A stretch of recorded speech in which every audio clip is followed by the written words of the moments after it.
Hey, what's up everyone? Welcome to FX Maniac. This is Syed Mahmoud Amiri again, and in today's tutorial we're going to be talking about destruction. Destruction inside 3D Studio Max with Tyflow. So I will be showing you guys a few examples. It's going to be like a beginner to some intermediate level stuff.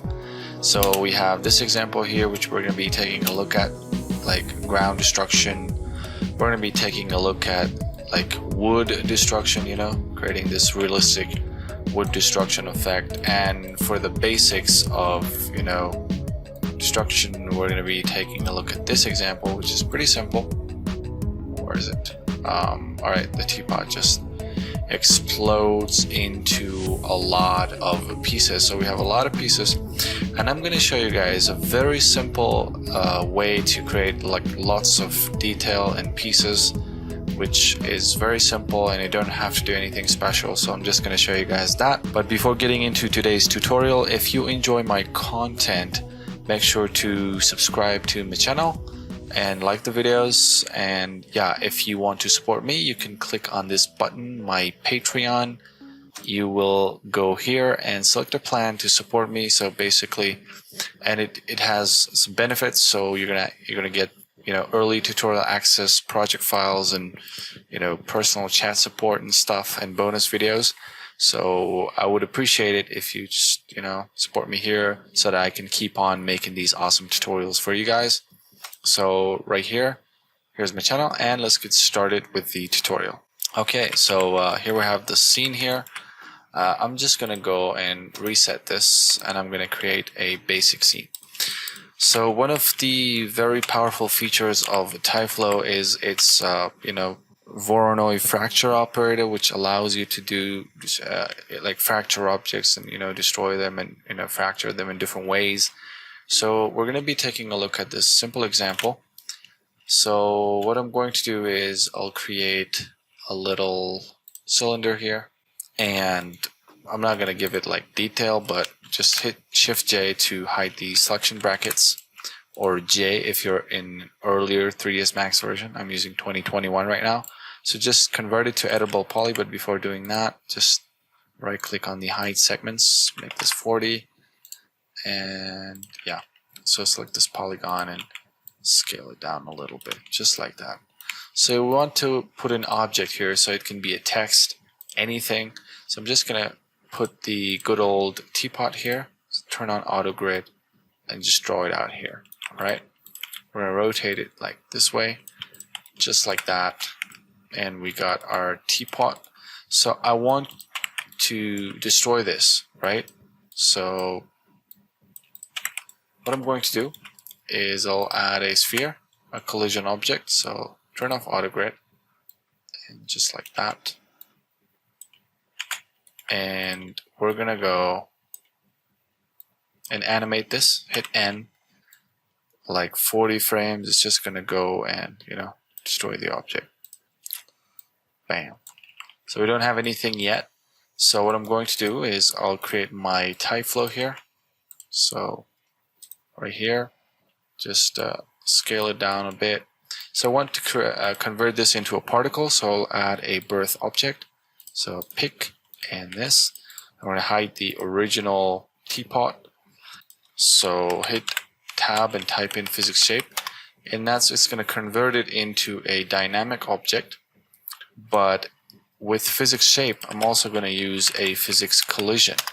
So you can pick objects and it'll collide with those objects. I'm going to pick the sphere and the base, so they're going to collide here, and it's going to collide with that. So it's a little bit more accurate. That's what I found. So now I'm going to fracture this object. So I'm just going to add a Voronoi fracture. So as you can see here, when we apply this, we have a bunch of different things here. So we got the points, like how many fractures you want. So it's already breaking down, but we don't want that. So you can increase it to maybe like 40 pieces. So now you can see if hit F4, you got the wireframe. So we don't want it to fracture right away. And there's a couple of ways we can do that. We can set it to be a kinematic object, and when it hits, it should collide. but I'm going to use a very cool method I'm going to show you guys. Almost every operator has this timing section here. So if you want, you can go into timing and you can change it to frame. So I only want this to fracture based on this frame range that I type in here. So I'm actually going to go and find, but you have to be careful here. So I'm actually going to hit Shift Escape. So the reason that you have to be careful with this is if it is set to 0 to 1000, it is going to continuously fracture it from 0 to 1000 frames. So from 0 to 1, it's going to fracture it like what, 40 points, and from 0 to 2, it's going to fracture it another 40 points. So those 40 points are getting fractured another 40 points. So I hope it makes sense. But yeah, so you do need to specify your frame. So what I'm going to do is I'll just set this to event entry reload Tyflow, and I'm actually going to find my collision point. So I'll just turn this off. So when is the collision? The collision happens right around frame 30. So, sorry, 20. So I want this to be only activated from frame 20 to 21. So for one frame only. So I'm just going to turn this on. So now you can see that it doesn't have anything right now. So only in frame 20, it gets fractured. So for one frame, and you can see that we have a lot of detail here, right? So it's a very simple and cool way to be able to control your simulations and your parameters and your operators. So almost every operator has its thing. So even in physics shape, you can go ahead. You see there's a little wobble here. So I don't want the physics shape to be active until frame 20. So you can go with frame and set this to 20. So there is no movement here, not movement at all, until it reaches frame 20, and then it gets activated. So going on to the Voronoi fracture, if I set this to 20, so we have lesser pieces, and I want them to fracture like twice, so I can increase this frame to frame 22, so 2 frames, so they are going to fracture twice. So you can see now we have a lot of detail here, and because they are getting fractured once at frame 21, and those 20 pieces are going to get fractured another 20 times. So we have a lot of detail here. So it looks pretty good, and we have our controlled simulation here. So it looks pretty accurate, and yeah, it looks really nice. I'm just gonna hit A. I'll just go to render setup. Sorry, I'm just gonna go with VRA 5. And I'll add a material here. So standard legacy, just that material, right? So this is a very simple setup to do, and you know, you have a lot of pieces, and if you want lesser pieces, so you can turn it down to like what, 14, and the variation is basically the variant, like small or big, you know, points. So there's like a variation between them. But if you want more pieces, you have to type in more, but you have to be careful because they are getting fractured twice, right? So just like that. So let's take a look at some other options here. So one other option here that some other options that we're going to be taking a look at in the next example, the wood destruction example, will be the size and the scale of the objects. And then you have IDs and also, which we're going to be taking a look at in these next examples. So the points are basically how many fractures are there. So I hope you get it, and let's move on to the next example. So this was pretty simple. So it can be any object.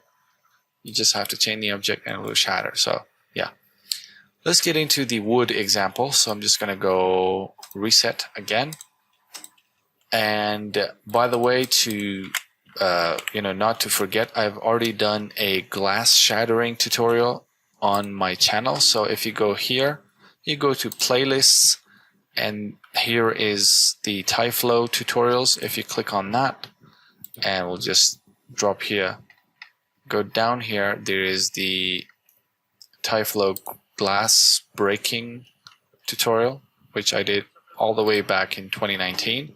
So you can go ahead, I'll put the card up here so you can check it out. So I'm not going to do this, so I'll just refer to this one. I'm going to go back into 3D Studio Max and we'll take the wood destruction. I'll show you some very cool tips to create some good pieces. So I'm just going to create a thin box here, so a bit thinner, so we want it to be wood, and Shift J again to hide the selection brackets.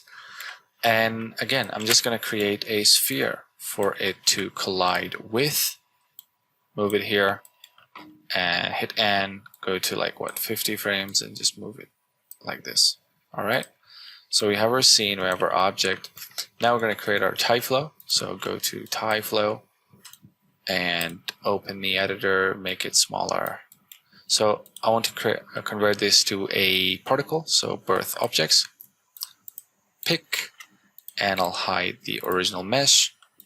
And simply I'm just going to add the Voronoi fracture. And I'm hitting tab, by the way, to bring up the operators. So right now, as you can see, we have 10 points. So if I had like 100 points, we have more points.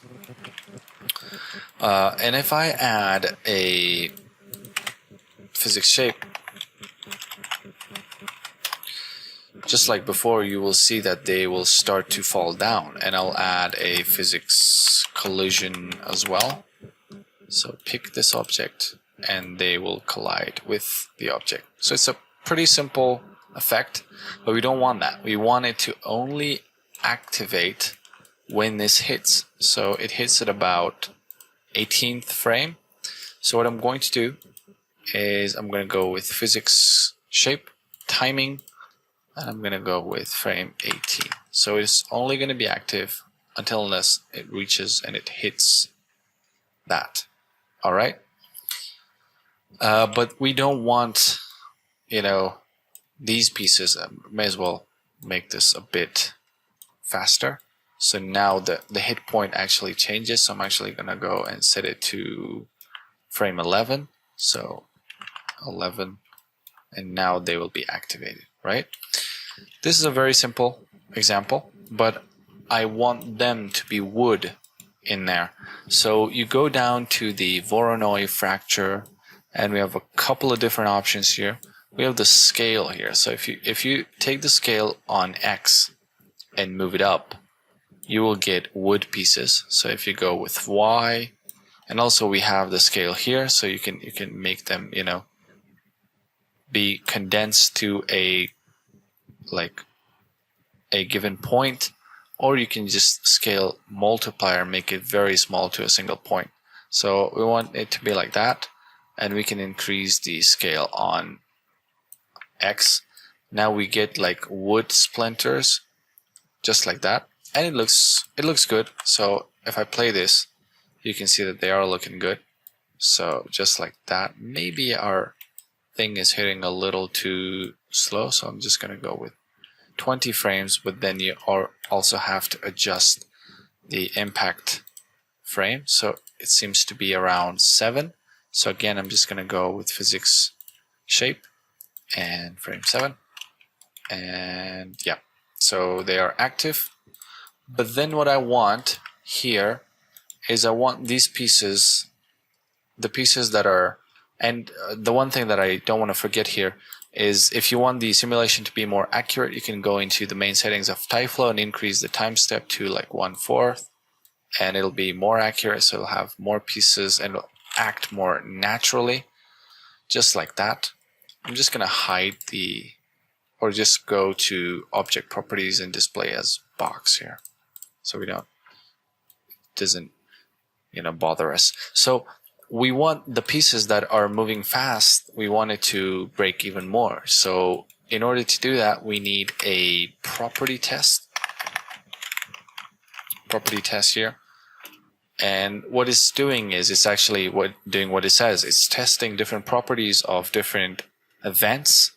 So in this case, I'm going to go to test type, and you have a lot of different things here. So I'm just going to test for velocity magnitude is basically the speed of particles. And I want to set it to greater or equal. If the speed is greater or equal to like 5, then I want to move to another event.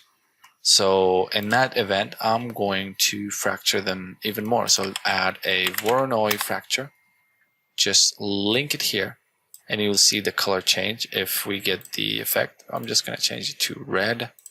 So now these are the particles that are actually, getting fractured if the speed is above or equal to 5. So 5 is a little less. I'm just going to set it to like 7 so we don't get a lot of unnecessary pieces to be broken. But it looks good. I mean, wood doesn't necessarily break this way, but we will, we'll add some smaller pieces as well here. So just like that. And you need to turn off the real time in order to play every frame and cache every frame, just like this. But now we want more pieces, right? So I will go into the Voronoi fracture, maybe not so much, so probably like 6, because they're just breaking a little too, just like, concrete or something. So they are falling down, but we want to add those small pieces as we've shown in the example. And I've came up with a very simple way to do it. So after you get fractured, what I'm going to do is I'm going to add a branch operator. So what it does is, if you click on the branch operator, so what it's saying is that they're generating new particles unlike the spawn particles, and they're just taking the velocity, the scale, and the divergence of the original particles. So I'm just going to link it to the Voronoi fracture, and now you'll see that we will be having a lot of pieces just like that. You see? So we're having a lot more pieces, but I think our pieces are just a little too, the box is a little too dense. I'm just going to select the box here and make it thinner. So now you'll be having just like wood pieces. And now you can see that we have a lot of detail here. And you can change a bunch of different things here. You can change the divergence, the count, the velocity. So I'm just going to inherit more velocity because these pieces are smaller. So just like that. So you see that they kind of go just, 120 is a little too much. So probably 140% the variation. So you will see that we have some really nice pieces here. Just like that. And I don't want them to be that big. So what I'm going to do is I'll just decrease the size. Make sure you go to a lower frame. So decrease it to like 40% with a 60% variation. So now you'll have smaller pieces, which looks damn good. This is what you'll get with some real wood, when it breaks. So if you want to increase the number of these particles, you can go with the count multiplier and increase it to like 3. So it'll be probably a bit too much, but yeah, it looks really nice. It looks like a real wood simulation. So in this part of the tutorial, I may as well make my sphere a little bigger so that it encompasses a lot more of the area of the wood. And you can see that we have some really nice detail that you wouldn't be able to get otherwise. So you have some small pieces, and once you add like wood material, like if I go back and set my renderer to V-Ray, V-Ray 5, just standard, and apply it, it would look really nice. So you can see that we have these big pieces, the small pieces, the medium pieces, and that's what will make a simulation, like a destruction simulation, look really good, because you have all of these sort of different sized pieces. So yeah, they're coming down, they're breaking, and it looks pretty nice. So that is how you do like a wood simulation. So we've added like what, this sphere, right? So it can be a car, it can be like a character coming through or whatever, but this is looking really nice. So this was it for the, the wood example. And now finally moving on to this example, which needs a little bit more, some more operators and some other stuff as well. So we'll get started with this. Alright, so for this next example, I'm just going to go back to 3ds Max. And by the way, don't forget that you can find these project files and the particle setups inside my Patreon page. So go ahead and hurry up if you want the project files, plus some bonus things and videos and stuff. So you can go ahead and support me on my Patreon. Alright, so we'll go back to the tutorial. I'm just going to go and reset again. And this will be our final example. So what I'm going to do is I'll add a box here and just give it some thickness, move it up just a little bit, and I'm going to add a sphere again. So I'll add it like probably here and move it up in the front view. I mean, it's a little too big, make it small, and I'm just going to go and hit N and to like what, 60 frames, just move it in and going through the box. So yeah. Now it is time for Tyflow. I'm just gonna go ahead, object properties, display as box so it doesn't bother us. Go to Tyflow and go into the editor, just shrink it down. I'm gonna convert this to an object, so birth object, and pick this so we'll hide the original object. Now I want to fracture this. So again, Voronoi fracture. And if I hit F4, you can see that we have all these pieces. So if you turn on this example, count relative to property, it'll basically, fracture it based on its volume. So it's just going to give it more pieces. So comparing to turning this off, you have this many pieces with 100 points. But if I turn this on, you will have a lot more, pieces, because it's basically counting it relative to its volume. So I'm actually going to set this to like 200 for now and change the color.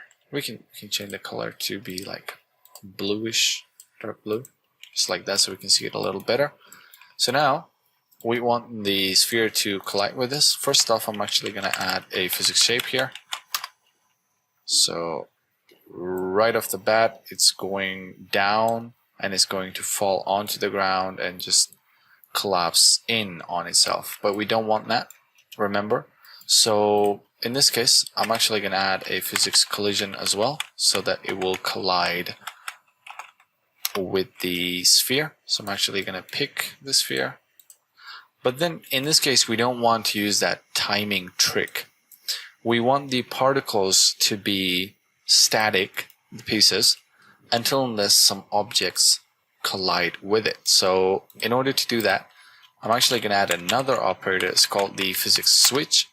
So what it does, if you go here, it's called the physics switch here. Physics switch. So it gives you control over how physics rigid bodies will be treated by the physics solver. So it's basically saying that if you want to deactivate it, they'll be deactivated, so they will not move. But then we don't want them to be deactivated. So deactivated means no dynamics at all. But then we have kinematic. Kinematic is basically state of a dynamic object where it is still until unless some object collides with it. So if I go into the physics collision and I pick my sphere, so right here you can see that it's not moving. So once the sphere is colliding with this, I'm actually going to go and move it to another event, which will be a physics shape again. And I'm going to add a physics switch as well. So in this case, I want them to be active. And I'll just link this to that one. So you will see that if I use a collision here, a collision test actually, so I'll delete this. and I'll add the sphere here. So the difference between that is this is a test, like it is saying that if the object is colliding with this particle, so you will go to another event. So I'm just gonna put it this way, so hopefully this will work. Yeah, it's working. So the reason that the physics collision didn't work is because it was not a test. So these yellow ones are the test operators. So what they're saying that if a certain thing is true, then do move to this event. So if the sphere, if I unhide it, is colliding with these particles, then you need to go to another event which will activate the particles and they will have the physics shape. So they're colliding with each other. But they're not colliding with the sphere itself, you can see here. So I'm actually going to go and add a physics collision here. So they will be colliding with this sphere. So now you can see that they're paving its way with that. Alright, so you can see that we have all these pieces here and they are sort of colliding with each other and stuff. Yeah, so they're looking really nice. Yep. And that is basically the basic effect of this example.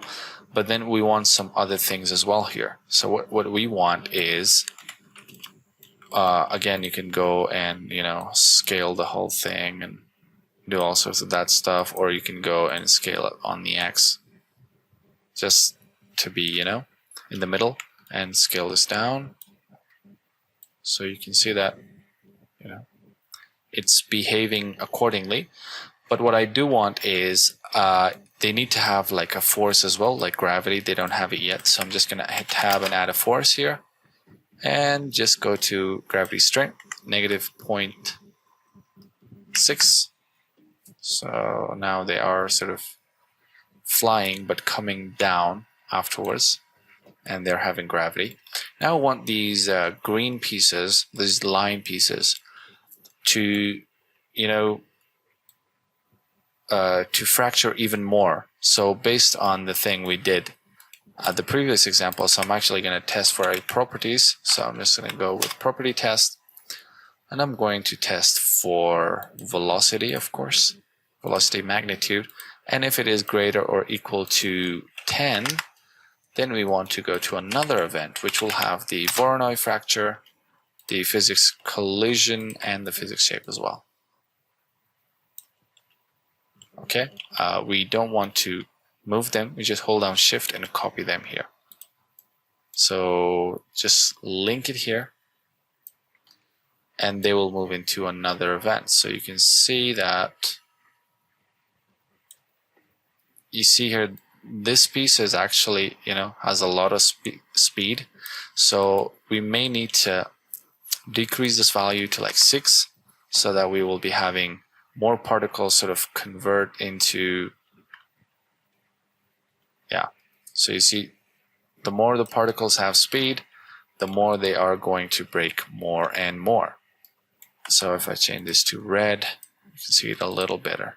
Yeah, so the red particles are the particles that are born out of the result of the main particles being, having too much speed. So yeah, you can go and change them to like more pieces or have variation, just like that. So you see we have a lot of particles. So yeah, here is an example where you can create like a ground destruction effect. But then so you have all these pieces, and I don't want these pieces, the smaller pieces, to collide with the sphere. So I'm just going to delete the sphere from here. So they're not just thrown so much, up in the air. But even if they are, you can go ahead and add a slow operator. So it doesn't, move that fast, but you get the idea, right? So you keep playing around with these operators and these objects.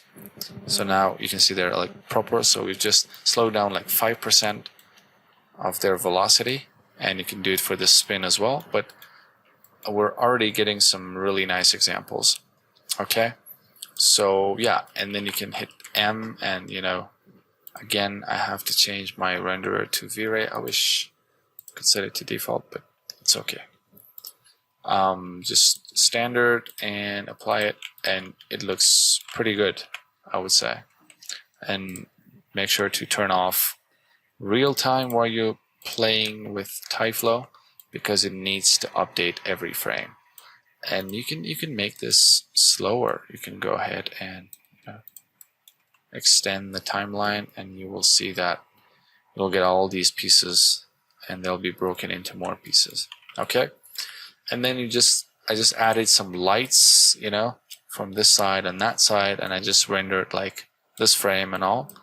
But then the most important thing here is you have to know like how to destroy your objects, how to create more pieces out of the existing pieces. And yeah, that is basically the thing. And that trick that we did with the wood destruction, which will allow you to create a lot more pieces. So if this loads here, and actually it's looking really nice. So yeah, you have a lot of different pieces with a lot of different variation, and that's what you want in a proper destruction scene. So you have smaller debris and middle pieces, and then you have the big pieces. All right, so this was the kind of like a basic tutorial about destruction using Tyflow. So let me know what you think. If you want me to do a specific example, I'm very keen to do it. And make sure to leave your comments on this tutorial, just like this one. Like it, give it a comment, whatever. And if you haven't subscribed, make sure to subscribe to my channel and support me on my Patreon. All right, so this was today's tutorial. Hope you learned something from it. Hope you enjoyed it. Until the next one, enjoy working.